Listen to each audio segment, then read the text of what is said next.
se llama así. ¿De qué vamos a hablar específicamente? La glándula. Del sebo y de la producción del sebo, de cómo este se va a producir.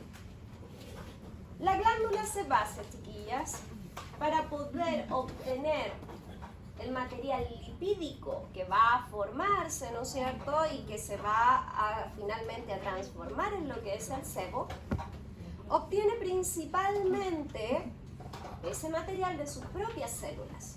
¿Se acuerdan que les dije que sus propias células se autodegradan para transformarse en la secreción? Células específicas que reciben el nombre de sebocitos, que finalmente fueron, ¿no es cierto?, de tejido epitelial porque son una invaginación. Pero esos sebocitos, para autodegradarse y producir el sebo, también necesitan de nutrientes, de energía. ¿Y de dónde van a obtener esos nutrientes y energía? De donde lo obtienen todos los tejidos, que es la sangre. Acuérdense que la sangre arterial es la sangre encargada de llevar oxígenos y nutrientes a todos los elementos de nuestro organismo, incluida a la glándula. Y en esa sangre arterial, los capilares sanguíneos que van a llegar a la glándula también llevan material lipídico, es decir, lo que consumimos de lípidos. Porque la sangre también va a llevar elementos grasos, como son el triglicérido, el colesterol. ¿O no les ha pasado que les mandan a hacer un examen de sangre para medir esos niveles? Y que tenemos que medirlos porque a veces comemos mucho, consumimos mucho, o el organismo no lo sintetiza, empieza a tapar las cañerías, ¿verdad? Entonces, a la glándula también le van a llegar lípidos a través de la sangre. Y de esa manera se va a alimentar y se va a nutrir. Es por ello que cuando yo tengo una actividad exagerada del sebo, de mi piel grasa, me recomiendan bajar el consumo de grasa. Y también de azúcares, chiquillas. Porque el azúcar, ¿en qué se transforma? Entonces tengo que bajar la mayonesa, el chocolate, ¿no es cierto? Pero es porque la glándula también va a rescatar lípidos de la sangre. Pero acuérdense que les dije que el tamaño y la actividad no se origina de lo que consumimos, pero sí puede agravar, ¿no es cierto?, el estado. Entonces, la glándula sebácea va a obtener el material lipídico, ¿no es cierto?, de la sangre y de la autodestrucción de sus propias células. Ahora bien, la función de esta secreción sebácea, nosotros ya la habíamos mencionado anteriormente, que es, ¿sí? Pero la función para lo que sirve el sebo, ¿qué es? Lubricar. Tanto pelo, ¿no es cierto?, como la piel. Pero ahora podemos además especificar que esta fase lipídica, ¿no es cierto?, forma parte también de la emulsión hidrolipídica. Es decir, si me lubrica el pelo y la piel, me lo lubrica a través de la fase oleosa de la emulsión hidrolipídica, porque es parte fundamental, ¿no es cierto?, en su elaboración y composición. Entonces, vamos a decir que esa fase de sebo es la fase lipídica de la emulsión y gracias a eso vamos a tener lubricación. Ahora, ¿de qué está compuesto el sebo? Y nosotros habíamos mencionado, ¿no es cierto?, estos elementos en su momento y yo les dije que era muy importante siempre recordarlos porque después cuando entendamos cómo se produce, por ejemplo, el acné, van a aparecer estos elementos. Y vamos a tener de que el sebo está hecho de ácidos grasos libres. Y acuérdense que ese ácido es súper importante porque también aporta al pH de la piel. Tenemos los triglicéridos, esteres de cera, escualeno, colesterol y detritus celulares. Acuérdense que tiene que tener detritus celulares porque son restos de la destrucción de sus propias células. Todos estos elementos entonces están en el flujo del sebo cuando nosotros los eliminamos. Y cuando estos se alteran es cuando nuestro sebo ya no es lubricante, puede ser irritante, puede estar, ¿no es cierto?, más espeso, puede incluso descomponerse y oler mal. Entonces, estos son los componentes y necesitamos que estén equilibrados. El sebo se espesa, se endurece cuando aumenta uno de esos elementos, que yo se los mencioné una vez. ¿Cuál era? Por ejemplo, los comedones se dan porque aumenta uno de esos componentes. ¿El escualeno? El escualeno. El escualeno, cuando se incrementa demasiado en el sebo, lo espesa, lo pone rígido y ahí empieza a quedar retenido en los conductos. Y es cuando, por ejemplo, formamos comedones. Cuando nosotros formamos, por ejemplo, una pápula, ¿no es cierto?, que se inflama la piel, irrita. ¿Por qué sucede? Porque uno de estos componentes se vuelve irritante y son los ácidos grasos. Los ácidos grasos, cuando se alteran, se vuelven irritantes. Entonces irritan las paredes del folículo y se inflama. Y es por eso que arde, duele. Porque eso ácido se vuelve irritante, ya no es un ácido protector. ¿Qué irrita? Las paredes del folículo. El folículo piloso, ¿no es cierto? Los bordes se ven irritados e inflamados. Ya, y esto yo se lo expliqué la vez anterior. El sebo y la estimulación del sebo va a estar dada exclusivamente o principalmente por el factor hormonal, por nuestras hormonas y por el equilibrio que tiene que existir estrógeno-andrógeno. Es decir, chiquillas, es súper importante que ustedes tengan en cuenta, y aquí vamos a hablar de otra glándula más, de que el sebo siempre lo producimos desde que nacemos. Por algo la piel está bien lubricada cuando somos pequeños, ¿no es cierto? Pero lo producimos en una cantidad mínima, chiquitita, que solo nos sirve y nos permite para lubricar la piel. ¿Ok? Pero resulta que llegada la pubertad, por este factor hormonal que empieza a volverse loco dentro de nuestro cuerpo, es cuando la glándula sebácea gana tamaño. Y al ganar tamaño, produce más secreción. ¿Y esto dónde sucede? Principalmente en los ovarios en las mujeres y en los testículos de los hombres.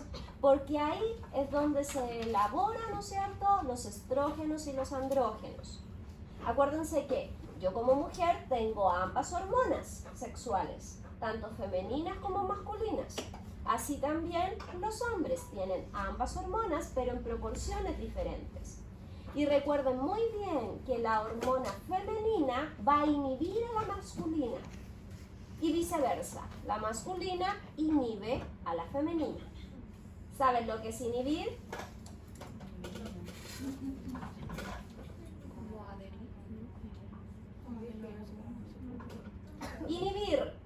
Inhibir es lo controlo, lo freno, lo mantengo. Entonces, yo, si soy estrógeno, frente a un andrógeno, lo bajo, lo freno. Eso es inhibir. Por ejemplo, un tóxico me inhibe. ¿Se entiende o no? Ya. Entonces, es importante que tengan en cuenta que eso va a suceder a nivel de ovario y testículos con los estrógenos y los andrógenos. Pero ojo, no es el único lugar en donde se producen estas hormonas. Puedo ir al ginecólogo, y esto es súper importante, chiquillas, a ustedes como mujeres, porque a veces me dieron un anticonceptivo, me dieron medicamento y no se me quitan los brotes. Y sigo con problema hormonal. Y solo voy al ginecólogo. Pero a lo mejor el error no está a nivel, ¿no es cierto?, de mis glándulas sexuales. puede estar a otro nivel y ahí me tienen que empezar a hacer análisis de mis otras glándulas. Y una que manda mucho a nivel también hormonal sexual son unas glándulas llamadas suprarrenales. ¿Han escuchado hablar de ellas? ¿Sí? Las glándulas suprarrenales, como su nombre lo indica, ¿dónde estarán ubicadas? Los riñones. Sobre los riñones. Son dos glándulas pequeñitas, chiquititas, que están arriba de cada uno de nuestros riñones. Y estas glándulas son chiquititas, pero son súper poderosas. ¿Por qué? Porque producen más de 50 hormonas distintas. ¿Ok? ¿Han escuchado hablar de los corticoides? Nuestro cuerpo lo produce, el cortisol. Y esas glándulas son las encargadas de producirlo.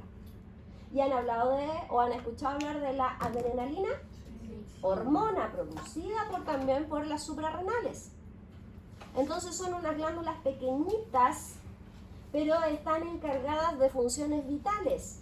Y las suprarrenales también están encargadas de mandar a los testículos y de mandar a los ovarios. Entonces, cuando a veces el desequilibrio no está propiamente tal en esa zona, me tienen que hacer un estudio a nivel de las suprarrenales.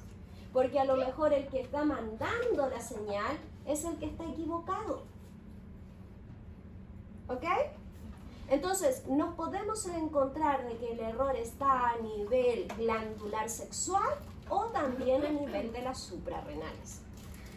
¿Vamos?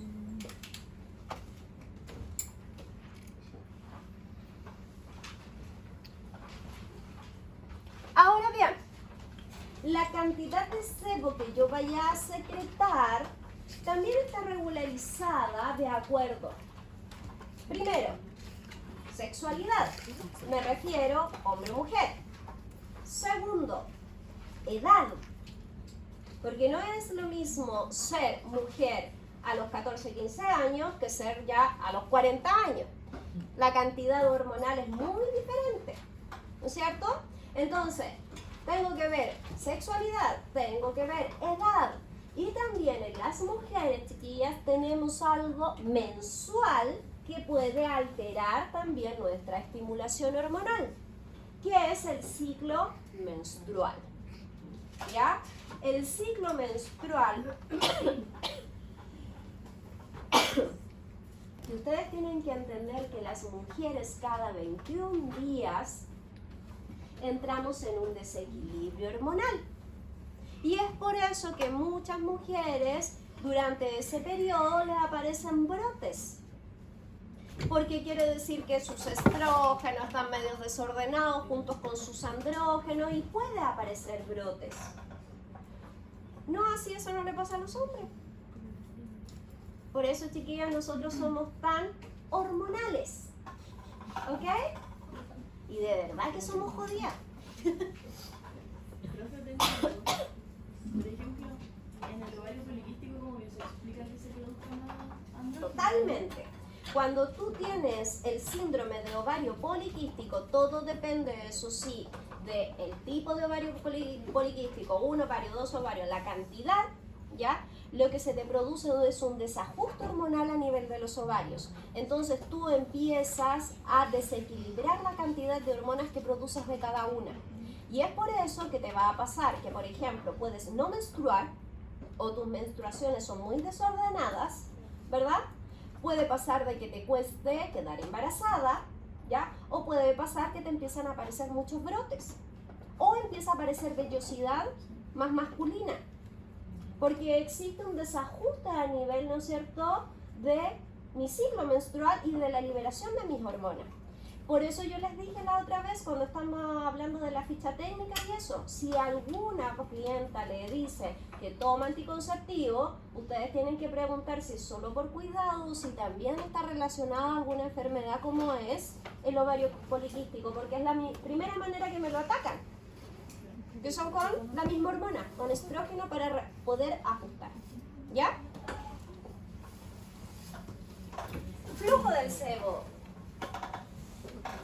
¿Qué dijimos que pasaba con el sebo? ¿Cada cuánto se produce y se elimina? Estamos produciendo sebo todo el día. Lo que pasa es que hay ciclos de producción de ese sebo que todas las glándulas se ponen de acuerdo y la eliminan todas juntas, ¿no es cierto? Y a eso le dijimos que el flujo de la producción del sebo es continuo, ¿ok?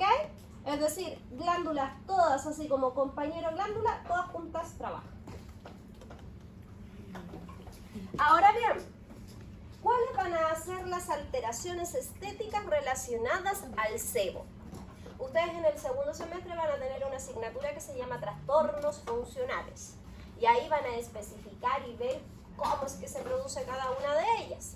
Pero vamos a tener en cuenta de que cuando existe un aumento de la producción del sebo, nosotros le llamamos hipersecreción sebácea. Y ahí hablamos de la piel grasa, hablamos de la seborrea, hablamos del acné. Es decir, producción excesiva, ¿no es cierto?, de sebo sobre la superficie de la piel. Cuando hay mucho sebo, ustedes tienen que también pensar no solamente en mucha cantidad de secreción, sino que internamente la glándula creció. Y eso es cuando cuesta mucho más atacarlo. Porque yo me puedo sacar el sebo de la superficie de la piel, pero si la glándula es más grande en tamaño internamente, va a costar más controlar esa secreción. Y tengo lo contrario a ello, la hiposecreción sebácea. Es decir, disminución y producción del sebo. Que entre las dos, la más complicada es la hiposecreción sebácea. Porque uno tiende a pensar que es más difícil, ¿no es cierto?, el aumento. No, el aumento es desengrasar, controlar. Hay muchos, ¿no es cierto?, cosméticos y medicamentos que controlan eso. El problema es cuando mi glándula es pequeña, chiquitita o casi nula en su producción de sebo. ¿Cómo la estimulo? Si quien la estimula son las hormonas, no voy a estar dándole andrógeno a alguien para que crezca la glándula. ¿Se entiende? Y esta glándula, ¿qué es lo que va a producir? Que al disminuir el tamaño y producirse menor cantidad, no va a alcanzar la cantidad de sebo para lubricar la superficie de la piel, para formar fase lipídica, y acuérdense que si tengo poco sebo también tengo poco emulgente. Entonces, ¿qué calidad de piel voy a tener? Pésima, mala. Y normalmente esa piel nosotros la clasificamos con el nombre de alípica. Una piel sin lípidos, alípica. ¿Ok? Que son las pieles más problemáticas que existen. ¿No hay dudas con eso? Actividad sudoral entonces. A ver, por ser el sudor ecrino, el sudor de interés estético, ¿no es cierto? Porque solamente ese es el sudor que a nosotros nos importa estéticamente, solo no vamos a referir a ese. El sudor apocrino yo se los tenía que pasar para que ustedes sepan que existe otro. Pero estéticamente es el ecrino el que nos interesa. ¿Y por qué nos importa? Porque cosmetológicamente, acuérdense que el sudor ecrino forma parte también de la emulsión hidrolipídica. Es la fase acuosa de la emulsión, ¿ok? Ahora bien, este sudor para poder formarse, recuerden que va a ser obtenido el material hídrico de la sustancia intersticial. Es decir, el glomérulo tiene la capacidad de absorber de su entorno el líquido llamado sustancia intersticial. Dentro de este glomérulo, entonces va a ser alivianado, va a ser fragmentado, va a ser, no sé cómo es la palabra exacta, pero que me venga a la mente. Pero va a hacer que sea más liviano. ¿Sí? Y de esa manera, al dejarlo, ¿no es cierto?, más líquido, no tan denso, porque acuérdense que la sustancia intersticial es gelatinosa, y el sudor no es así, es más acuoso. Entonces va a ser la glándula que lo transforma, va a ser el glomérulo que lo transforma. Y de esa manera lo deja más liviano para que pueda entonces liberarse hacia el exterior. Ahora, la función del sudor, ya lo hemos dicho, es la termorregulación. Chiquillos, es súper importante liberar esa sudoración. Y ojo, que saben que una de las cosas que más evita la liberación del sudor y que a veces retengamos demasiada temperatura, ¿saben lo que es? Las telas. Las telas de lo que nos vestimos. La tela, entre más plástica sea, ¿no es cierto?, evita que el sudor escape. Entonces, fíjense bien, o cuando nos sobreabrigamos mucho, el sudor tampoco puede escapar, como que queda retenido. ¿No se han fijado las guaguitas? Que las abrigan como que el mundo se va a acabar. Y siempre están rojas, y a veces después ustedes les ven el borde y están llenas de pruritos e irritación, porque su mismo sudor las empieza a irritar, porque las sobreabrigan también. Entonces hay telas que guardan más el calor, entonces uno las usa más en invierno. Y normalmente son las telas plásticas. El polar. ¿No les ha pasado que se han puesto la camiseta de panty y que la sienten pegada después?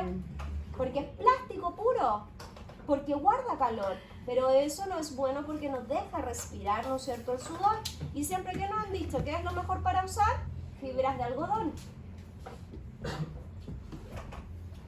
Ok, entonces el sudor nos va a termorregular, de esa manera vamos a eliminar desechos a través del sudor que ya venían de la sustancia intersticial, ¿verdad? Pero también condiciona el tipo de pH que voy a tener. El pH del sudor ya hemos dicho que es de carácter ácido y esto nos ayuda a mantener las características entonces antisépticas de la piel. Que la piel sea autoestéril con respecto a los microorganismos. Y le va a aportar entonces esta hidratación tanto a la piel como al pelo. Ahora, la composición química del sudor, nosotros lo hemos hablado, pero lo mencionamos en forma general. En forma más específica vamos a decir que principalmente el sudor está hecho un 99% ¿de qué? Agua. Pero existe un 1% en esa agua de elementos volátiles. Esa era la palabra. De elementos volátiles. ¿A qué se refiere con eso? Que existen algunos elementos, sobre todo sales orgánicas e inorgánicas, que se van a licuar en esta agua. Entre ellos vamos a tener sales orgánicas como la urea, que le habíamos hablado, que es el mismo ácido úrico, ácidos grasos, amoníaco, ácido láctico, tenemos también citratos y tenemos sales inorgánicas como el sodio, el potasio, el cloruro de sodio, el magnesio. Es decir, tenemos mezclado todos estos elementos, ¿no es cierto?, en el sudor. ¿Y por qué están mezclados aquí y de dónde se obtienen? Porque todos estos estaban en la sustancia intersticial. ¿Se acuerdan que la sustancia intersticial yo les dije que tenía muchos elementos, ¿no es cierto? Y muchos de ellos eran mucopolisacáridos. Y en alguna vez les mencioné el ácido hialurónico. Y también hay sales minerales. ¿Qué me iba a preguntar? ¿Y eso es solo de la sal? ¿Sí? Es decir, el 99% es pura agua. Y el otro 1% son todos estos elementos. Y todo eso está disuelto en el sudor. Y todos estos elementos son obtenidos de la sustancia intersticial. Entonces imagínense lo densa que es la sustancia intersticial. Que cuando entra después a los canales... Pásalo más. Permiso, disculpe, voy a desordenar un poquito. Vienen de un grupo que se llama Nosotras a darle un regalito a todos ustedes. ¿Qué pasa, Nata? Sí, por supuesto. Hola.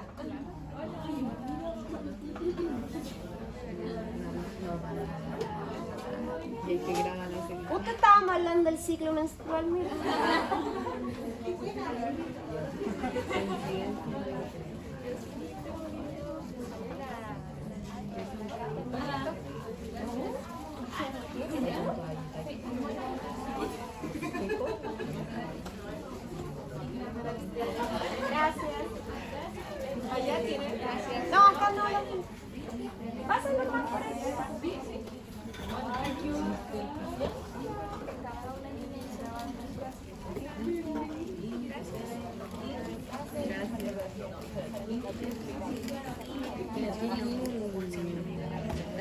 No me llega. No me llega. Sí, gracias. Gracias. Muéstren el regalito. Muestren el regalo ahí para las redes. Ya. Que vengan todos los meses. Una vez al mes. Gracias. Chao. Gracias.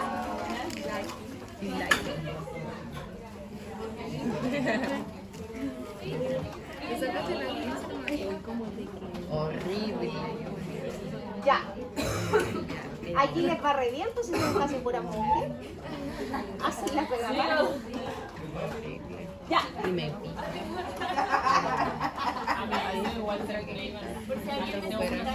Sí, porque poco de mujeres. Acuérdense muy bien, chiquillos, que este sudor ecrino, como es 99% agua, no tiene olor, no tiene color, es transparente. Las sales en general se disuelven bien en el agua y es por eso que no van a tener ese aroma, ¿no es cierto?, que es tan característico cuando el sudor se descompone. ¿Cuáles son las zonas que tienden a descomponer el sudor? Solamente las zonas que están ocluidas, tapadas. Y normalmente, por ejemplo, de sudor ecrino que se descomponga y se ponga mal olor, normalmente, ¿qué es? Los pies. Porque el sudor axilar que se pone de mal olor no es el ecrino, es el apocrino. Pero en los pies no tenemos apocrino, tenemos el ecrino. Y el ecrino se tiende a poner mal olor, pero se coloca mal olor por la descomposición bacteriana de la zona porque el sudor no escapó. El sudor queda ahí, ¿no es cierto?, retenido, provocando que cambie el pH de la superficie de la piel en la zona de los pies. Y al cambiar ese pH, los microorganismos que pasan hacen fiesta, proliferan, aumentan. Y es ahí en donde se transforma en un olor que es desagradable. Cuando sobre todo se tiende a dar esa descomposición de olor, chiquillos, en la época peor de la vida, pubertad. Yo creo que es la época más horrible de la vida de todo ser humano, la pubertad. ¿Y por qué es la peor? Porque además de ser feos a esa edad, porque son feos, sobre todo los hombres, porque crecen desproporcionados. ¿No se han fijado que les crecen primero los brazos y después el tronco? Que son como de brazos largos, desproporcionados, las orejas más largas, espinilludos y además hediondos. ¿Sí? Y tiende a ser en esa época porque por el factor hormonal el cuerpo gana temperatura. Tenemos mayor calor internamente, entonces tienden a sudar más. Y más encima aparece el sudor apocrino. En las mujeres, ¿saben cuándo ganamos más temperatura? En el embarazo. Porque hay dos corazones latiendo. Hay dos corazones latiendo, por ende, el cuerpo va a formar y va a generar mayor circulación sanguínea. Por ende, tenemos que guardar mayor temperatura. Y las mujeres sudamos más durante el embarazo. Porque además nuestro factor hormonal también está incrementado. Y cuando nuestro factor hormonal se vuelve loco en las mujeres, en el climaterio y menopausia. ¿No han escuchado hablar que dan bochornos? Sí. Porque aumenta y baja la temperatura constantemente. ¿Ok? Ya, y aquí vamos a entrar en un punto que no habíamos hablado. Cada una de esas sales orgánicas e inorgánicas que están en el sudor cumplen una función también. ¿Para qué va a servir de que lleguen esas sales orgánicas acá a la superficie de la piel? ¿Para qué creen ustedes que van a servir esos elementos orgánicos e inorgánicos? ¿Para qué servirá la sal? Las sales en el sudor y que lleguen acá afuera. ¿Se acuerdan lo que yo les dije que hacía la sal del salero? ¿Qué absorbe humedad. absorbe humedad. Las sales en general tienen un efecto higroscópico. ¿Han escuchado esa palabra? Ya, palabra que se tiene que aprender. ¿Cómo es, profe? Higroscópico.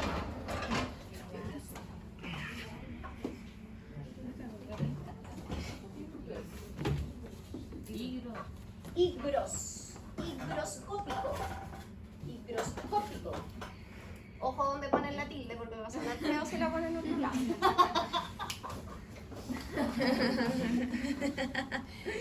Entonces, higroscópico quiere decir que tiene la capacidad de absorber humedad del medio ambiente.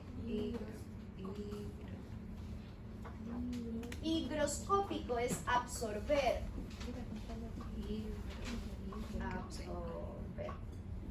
humedad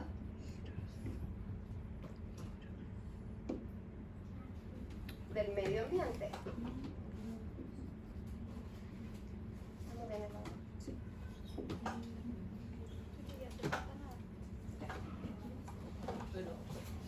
¿Qué es esto? ¿Qué quiere decir esto?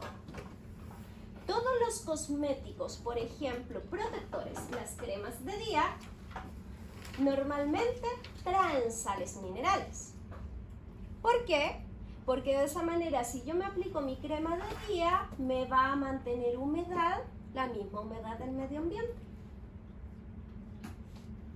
¿Se han fijado que hay muchos champús que ahora los venden libres de sales? ¿Para qué? Para no absorber humedad. Para no absorber la humedad del medio ambiente y no me dé frizz en el pelo. ¿Se han dado cuenta, no? Que normalmente cuando me dan esos tipos de champús, de cremas de peinar, cuando yo me he realizado en el cabello alisados permanentes. ¿Por qué? Porque no quiero que absorba humedad, porque si no se me va a esponjar. Entonces le sacan esas sales minerales. Pero la piel naturalmente tiene sales minerales, ¿no es cierto? Tiene este efecto higroscópico y capta la humedad del medio ambiente.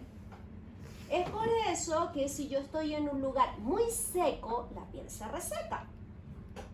Si el ambiente es seco, por ejemplo, si estamos todo el día o trabajamos todo el día en una oficina con calefacción, después la piel está súper seca porque ¿de a dónde absorbió humedad? No tuvo de dónde absorberla del medio ambiente.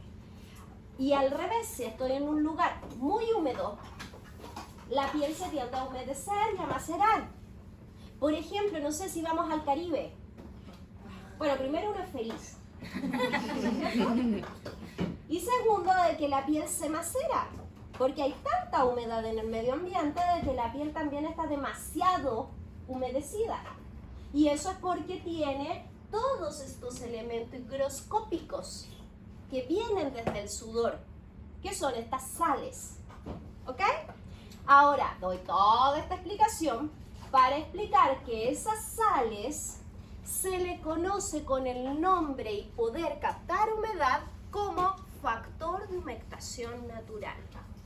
El factor de humectación natural que está dentro de la emulsión hidrolipídica, porque finalmente la emulsión tiene sudorecrino, todos esos elementos entonces salinos van a captar humedad, retener humedad, gracias a estos elementos orgánicos e inorgánicos de sales.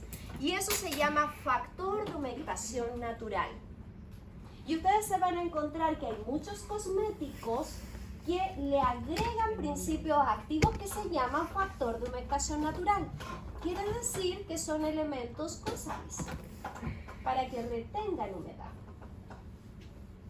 ¿Se entiende? ¿Sí? Entonces, si yo pregunto, ¿qué es el factor de humectación natural?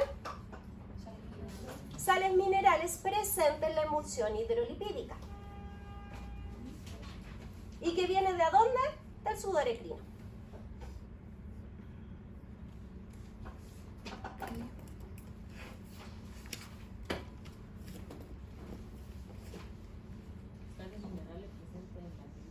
En la emulsión hidrolipídica.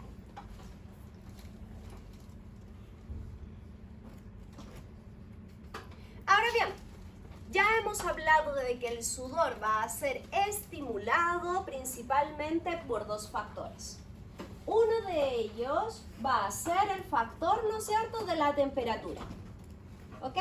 De acuerdo al lugar en donde nos encontremos, la temperatura que existe en ese lugar, entonces mi organismo va a ganar temperatura internamente y va a liberar ese calor para mantener la temperatura interna.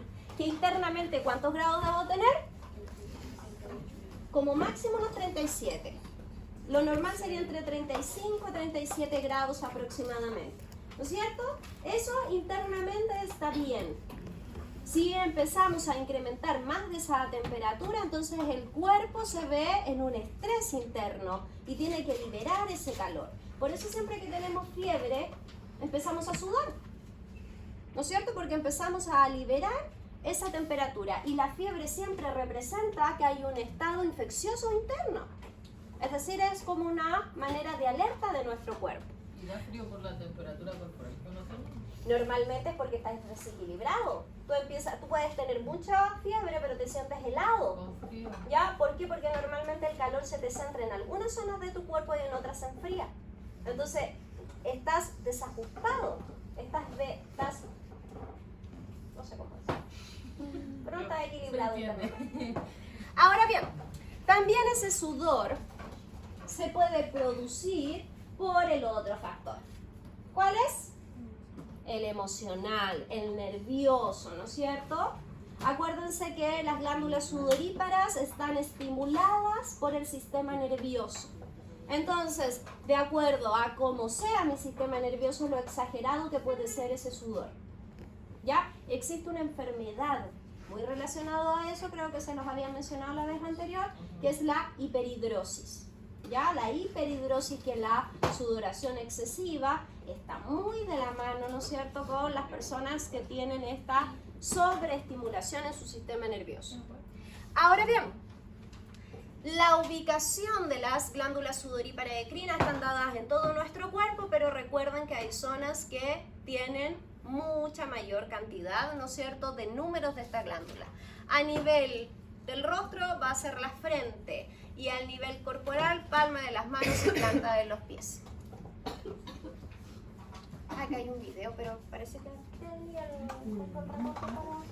es cortito para subirlo.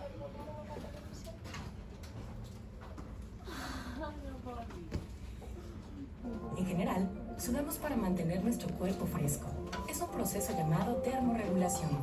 Tu cerebro envía señales a más de 3 millones de glándulas sudoríparas para que liberen un fluido claro. Conforme este fluido se evapora en tu piel, baja la temperatura de tu cuerpo. Sudamos a través de dos tipos de glándulas. Las glándulas endocrinas nos mantienen frescos. Las glándulas endocrinas del hombre son más activas que las de la mujer. Por eso los hombres sudan más en general. Hay muchas cosas que nos pueden hacer sudar. Actividad física, calor, emociones y estrés, y comida caliente o picante. Sudamos cuando estamos enfermos o cuando tomamos medicamentos. Y algunas personas sudan mientras duermen. Las mujeres sudan más durante el embarazo y la menopausia. Sea la razón que sea, el sudor no debe ser un problema. Ya, ahí debería decir Rexona. ¿De ahí lo saqué? Ya.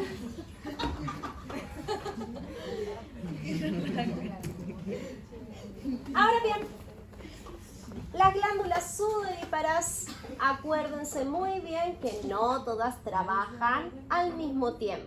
Trabajan de forma cíclica. Intermitente. Es lo mismo, de forma cíclica o intermitente, ¿no es cierto?